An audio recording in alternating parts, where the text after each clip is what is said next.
जय श्री गणेश।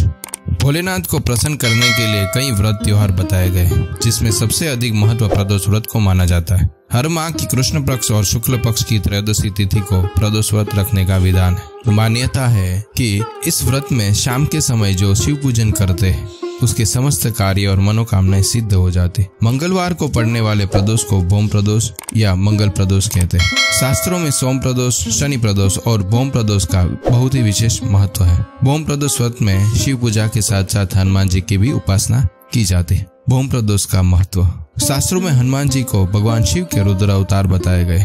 इस दिन भगवान शिव के साथ साथ हनुमान जी की पूजा करने से समस्त कष्ट और संकट कम होने लगते हैं।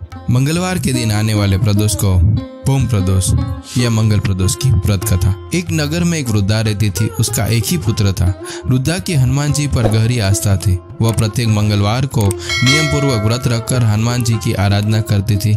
एक बार हनुमान जी ने उसकी श्रद्धा की परीक्षा लेनी चाहिए। हनुमान जी ने साधु का वेश लेकर वृद्धा के सामने आ गए और उसे पुकारने लगे, कोई हनुमान भक्त है जो मेरी इच्छा पूरी करेगा? पुकार सुनकर वृद्धा बाहर आई और बोली, आज्ञा महाराज। हनुमान जी बोले, मैं भूखा हूँ, भोजन करना चाहता हूँ, तू थोड़ी जमीन लेप दे। वृद्धा दुविधा में पड़ गई। अंततः हाथ जोड़कर उसने कहा कि महाराज, लिपने और मिट्टी खोदने के अतिरिक्त आप मुझे कोई और आज्ञा दीजिए, मैं अवश्य उसे पूर्ण करूंगी। साधु के वेश में हनुमान जी ने बार बार उसे प्रतिज्ञा करवा के फिर बाद में कहा कि तू अपने बेटे को बुला, मैं उसकी पीठ पर आग लगाकर भोजन बनाऊंगा। यह सुनकर वृद्धा और घबरा गई, परंतु वह प्रतिज्ञाबद्ध थी। उसने अपने पुत्र को बुलाया और साधु को सौंप दिया। साधु के वेश में हनुमान जी ने वृद्धा को अपने ही हाथों से उसके पुत्र को पेट के बल लिटवाकर उसकी पीठ पर आग लगवाई। आग जलाकर दुखी मन से वृद्धा अपने घर में चली गई। इधर भोजन बनाकर साधु ने वृद्धा को बुलाया और कहा कि तुम अपने पुत्र को बुलाओ ताकि हम साथ में भोजन कर सके।